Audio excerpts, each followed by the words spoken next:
Eh bien bonjour, bonsoir, j'espère que vous allez bien, c'est Flo. Aujourd'hui on se retrouve pour parler My Hero Academia. C'est vrai que sur la chaîne ça faisait pas mal de temps qu'on n'en avait pas fait, donc c'est l'occasion de reprendre un petit peu sur le manga. Avant que la vidéo ne démarre, je vous le rappelle, si vous voulez soutenir la chaîne sur les prochaines vidéos, n'oubliez pas de vous abonner. Donc c'est parti pour cette vidéo dans laquelle nous allons parler, voir tout simplement les informations qui concernent le tome numéro 40 de la série qui va sortir dans quelques jours, vraiment c'est très proche.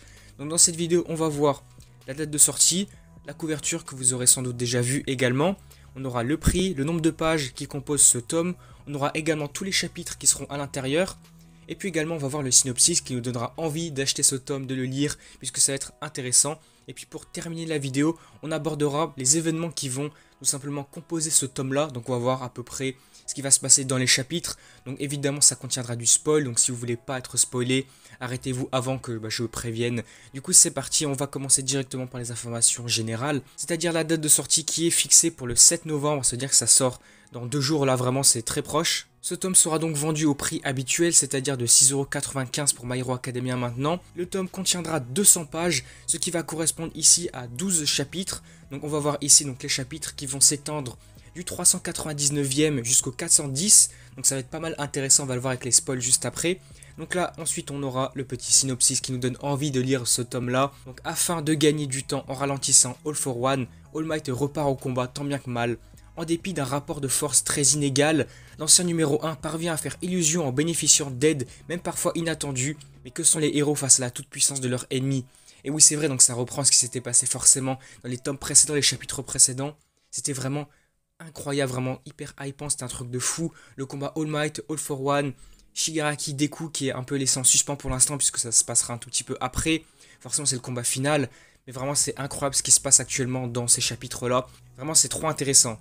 Et voilà, donc c'était tout pour les informations générales tout simplement concernant le tome. Maintenant on va passer à la partie spoiler, donc on va voir à peu près ce qui va se passer au chapitre donc 399 jusqu'au 410e. Donc si vous voulez pas être spoilé, quittez la vidéo maintenant, laissez un commentaire, abonnez-vous, je ne sais pas. Et puis donc on va passer à la partie spoil.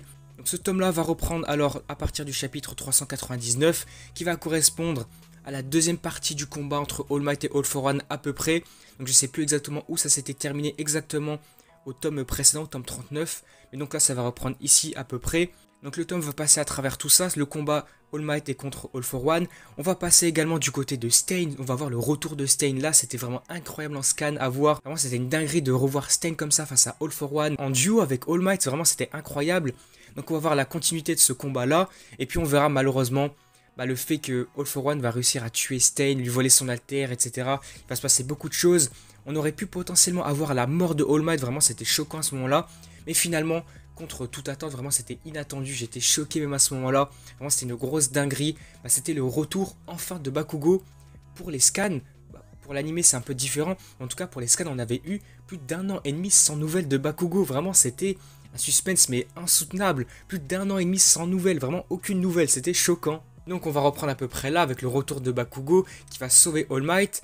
On va continuer ensuite avec quelques chapitres sur le flashback de All for One et de Yoichi Shigaraki, donc le premier utilisateur du One for All, donc All for One, les deux frères.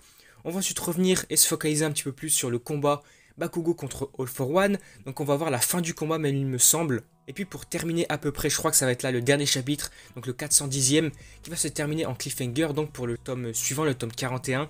Ça va revenir sur le combat Shigaraki contre Deku.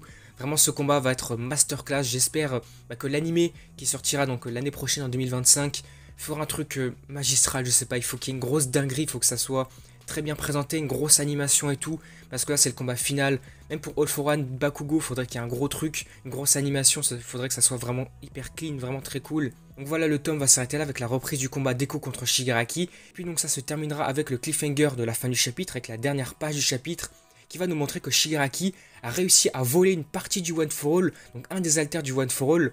Donc c'était l'alter de Shinomori, le 4ème, la détection de danger. Donc là, même dans les scans, quand on avait vu ça la première fois, c'était un truc de malade. Là aussi, on était surpris comment c'était possible. On ne pouvait pas penser que c'était possible comme ça, de voler un fragment du One for All tout simplement. Du coup, voilà, on aura vu à peu près tout ce qui va se passer dans ce tome-là. Le tome 42 sortira un peu plus tard, je crois que c'est début 2025, janvier, février 2025. Donc je ferai sans doute une autre vidéo également.